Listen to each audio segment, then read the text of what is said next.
Dimanche 3, toujours dans le cadre de la fête de la BD à Bruxelles complètement éclatée, nous nous retrouvons maintenant chez Filigrane avec une nouvelle capsule, Joseph Caille qui nous reçoit pour l'intranquille. Bonjour Joseph. Bonjour. Toutes les précautions étant prises, c'est classique. On peut retirer les masques, ce sera plus facile. Hop. Voilà. Voilà, long après-midi. Oui. Bon, en général, comme on passe toujours à la fin des dédicaces, tu as commencé vers quelle heure ? J'ai commencé à 14h. À 14h, Oui. donc ça fait plus de 2 heures que tu dédicaces, Ouais. et il y a encore des gens qui attendent. Il y en a encore, je suis content. Écoute, c'est bien. Alors, je commence toujours par une première question en général, qui permet un peu de détendre et de se présenter, surtout qu'on ne te connaît pas trop encore en Belgique. Qui es-tu en 3 mots ? Je suis un dessinateur et un auteur de bande dessinée. Je suis également éditeur avec mon collectif qui s'appelle Samandal. C'est un collectif libanais de bande dessinée en ce moment entre le Liban et la France et d'autres pays. Donc justement, en préparant, j'ai vu effectivement ce collectif que tu as repris depuis 2010, si mes souvenirs sont bons, si j'ai bien lu. Oui. De quoi s'agit-il plus ou moins ? Il s'agit d'un collectif d'auteurs et d'autrices. Donc c'est vraiment des personnes qui dessinent et font des bandes dessinées, qui ont décidé de se rassembler pour publier ensemble des bandes dessinées. Donc c'est vraiment la formule d'autopublication classique des collectifs de bandes dessinées ou de dessinateurs partout dans le monde. On fait des fanzines, mais aussi des livres à thème, des magazines. Voilà, on essaie de toucher à tout et on adore fabriquer des livres. Donc on s'intéresse beaucoup à la couleur, à l'impression, à la reliure, des choses comme ça. Avec des thèmes de prédilection ou bien qui partent tout azimut dans tous les genres ? C'est souvent des thèmes très engagés. Par exemple, on a travaillé sur la géographie, on a travaillé sur la généalogie entre les artistes, on a travaillé sur l'utopie, le monde utopique, on a travaillé sur le sexe chez les ados. Voilà, donc on aborde des thématiques souvent qui nous intéressent et qui seraient aussi intéressantes à traiter en bande dessinée. Ce sont des thèmes qui ne sont pas toujours évidents. Ici, le thème dans l'intranquille n'est pas forcément évident non plus à traiter. Ouais. Comment t'es venue l'idée de traiter ce sujet-là ?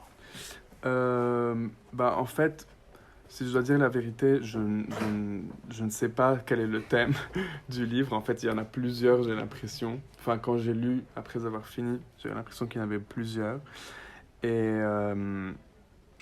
en vrai, je voulais vraiment parler d'une période spécifique de ma vie où j'étais à Beyrouth et où mon sentiment d'inquiétude et d'anxiété était très présent dans mon quotidien. J'avais peur de la corruption, j'avais peur de ma place en tant qu'artiste là-bas, mais aussi dans le monde. Et en même temps, à ce moment-là, il se préparait des choses au Liban. Il se préparait une révolution, mais il se préparait aussi une catastrophe. Donc voilà, j'ai voulu exprimer ces sentiments-là et ces idées-là dans cette bande dessinée. Voilà. Combien de temps as-tu mis pour la concevoir, la réfléchir ? Parce que visiblement, ce n'est pas un album que l'on écrit en une semaine. Non, j'ai mis pas mal de temps à écrire. En fait, au début, j'écrivais des bouts chaque quelques mois ou chaque quelques semaines, selon mon humeur, selon ce que j'avais à dire. Aussi, à ce moment-là, j'avais beaucoup j'avais beaucoup de blocages par rapport à ça. Je me disais que mes scènes n'avaient rien à voir l'une avec l'autre et que je ne savais pas vraiment comment en faire quelque chose. Après, j'ai obtenu une résidence à la Cité des Arts à Paris. Et là-bas, j'ai écrit plus de scènes. Je me suis vraiment mis à l'écriture du scénario, au découpage. J'ai commencé à faire lire. Et Et voilà, donc en tout, peut-être que j'ai écrit pendant 1 an et j'ai dessiné, quand même, ça m'a pris 9 ou à 10 mois à dessiner ces 168 pages. Oui, justement. Dès le départ, tu partais pour un roman graphique, parce qu'on peut, c'est clairement un roman graphique. Mhm, ouais. Donc c'était une volonté de partir là-dedans. Oui, C'est un style qui est courant au Liban. oui, vous savez, au Liban, il n'y a pas vraiment un seul courant, il y a beaucoup de courants parce que c'est un endroit où les artistes sont très influencés par ce qui se passe dans le monde, dans la BD. Il y a des gens qui lisent des mangas, il y a des gens qui lisent de la BD franco-belge, des romans graphiques, il y a de tout vraiment. C'était pour moi important de pouvoir dire tout ce que j'ai à dire, sans souci du format, sans souci de la longueur du récit. Je voulais être libre en fait. Et donc le roman graphique, à mon avis, c'est vraiment une forme très élastique.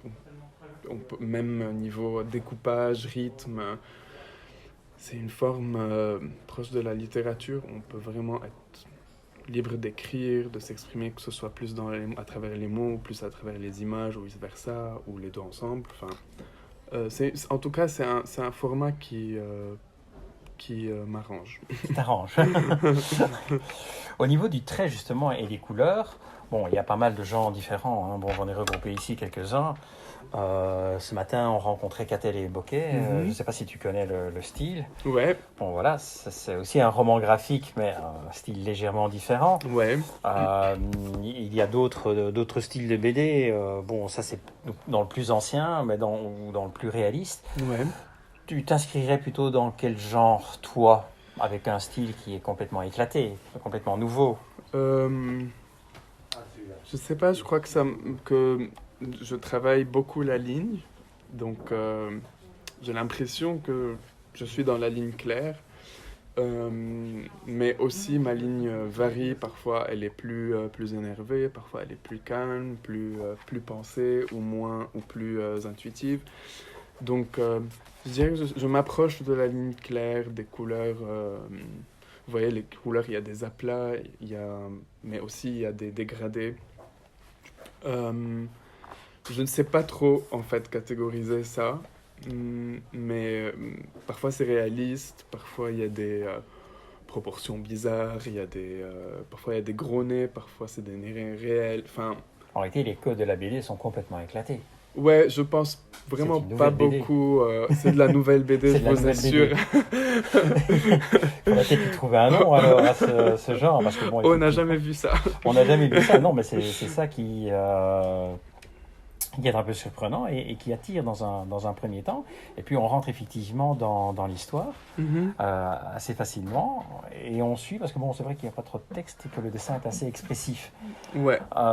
Tu as suivi des cours de dessin, tu es autodidacte, tu as des modèles dans les dessinateurs, des gens que tu apprécies particulièrement et qui t'ont inspiré?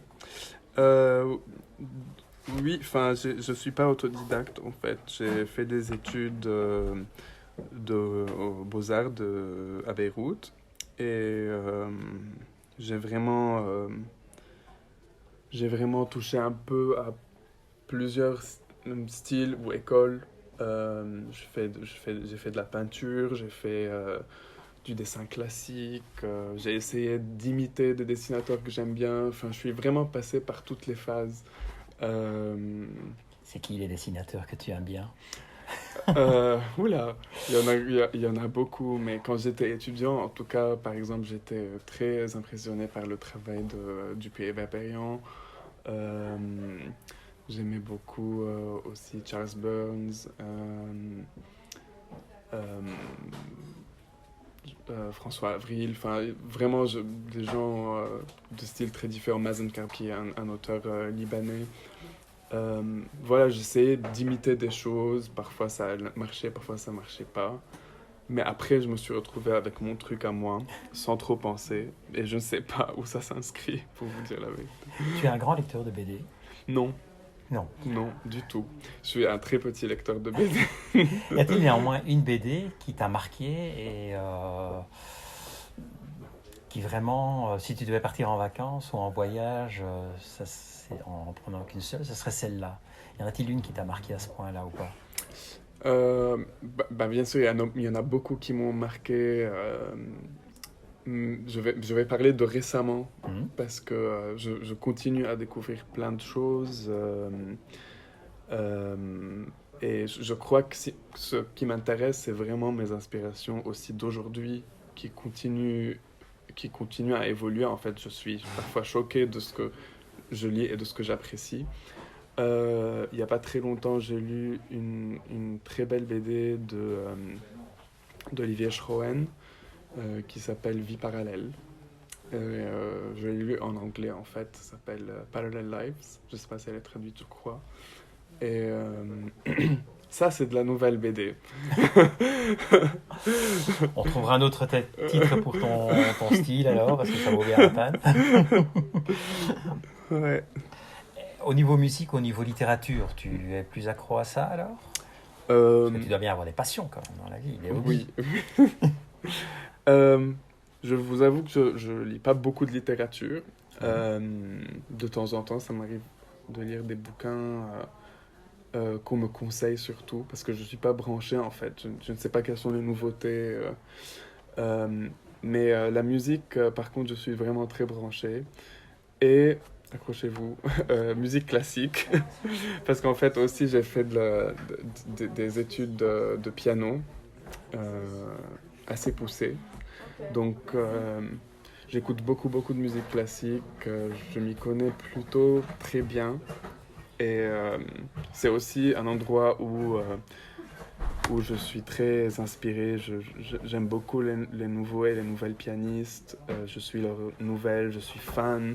Je vais au concert et c'est un peu un péché mignon. Pourquoi pas? Avec un compositeur de prédilection? Euh, oui, je pourrais dire que j'aime beaucoup Brahms. Ouais. Oui. Mm. N'as-tu jamais pensé justement à mêler musique et BD, les deux ensemble? Si, bien sûr. J'ai même parfois dessiné des morceaux que j'aime bien. Genre, une fois j'ai dessiné un concerto pour violoncelle de Shostakovich, mais j'ai essayé de le mettre en BD. Bon, le résultat est à voir, mais l'exercice est là. Enfin, je, je crois qu'il y a vraiment un truc à trouver. D'ailleurs, je n'invente pas la poudre, c'est quelque chose qui a été toujours fait. Les dessinateurs et les peintres se sont beaucoup inspirés de musique, que ce soit de la musique classique, ou bien de la pop, ou bien du rock'n'roll. Enfin, c'est vrai que la musique génère beaucoup d'images, d'impressions, et donc ça stimule en fait, en tout cas pour moi, ça stimule des qualités visuelles. Voilà. D'où aussi une partie alors du dessin qui effectivement est très différent de ce que l'on pourrait avoir en ligne réaliste ou en dessin réaliste. Alors, Mhm, ça exactement. explique. Euh, je crois que, enfin, comme tout le monde, j'écoute beaucoup de musique en dessinant et parfois vraiment ça influence mon geste. Je peux vraiment me surprendre en dessinant grâce à la musique une ligne qui part dans une direction bizarre, mais après je me dis, en fait c'est pas mal, j'aurais pas fait ça si j'écoutais autre chose. Et l'exercice dans l'autre sens, si quelqu'un décidait de mettre l'intranquille en musique, Mhm. ce serait un exercice qui t'amuserait, qui t'intéresserait. Ah bah oui, grave. En fait, aussi, avec des amis musiciens et musiciennes, on pratique beaucoup le concert dessiné. Donc en fait, on performe dans des théâtres ou dans des salles de fête. Les musiciens et les musiciennes jouent de la musique improvise. Et avec des amis, on dessine un peu en dialogue avec la musique, mais pas que. Parfois, chacun va dans un sens différent, mais euh, on pense beaucoup à la relation des deux. Par rapport à la situation, bon, question peut-être un peu plus sensible, s'il le faut, on n'y répond pas et on coupera. Mhm, Par rapport un peu à la situation politique du Liban mhm, et du Proche-Orient, mhm. cela t'inspire-t-il également, ou cela pourrait-il t'inspirer, une BD ou une histoire? Euh, Bien sûr, je pense que Je pense que c'est difficile pour moi de créer des histoires ou même imaginer des fictions sans penser à ça, sans penser au contexte politique, que ce soit au Liban ou ailleurs. Euh, mon travail, j'aimerais qu'il soit, je crois qu'il est très engagé politiquement, et c'est quelque chose que je n'aimerais pas séparer de mon art. Je trouve qu'on vit dans une période où le monde se remet en question, où il y a des révolutions, où les minorités politiques, sexuelles, toutes sortes de personnes ou communautés invisibilisées veulent prendre la parole. Les choses doivent bouger. Et je pense que j'ai un peu...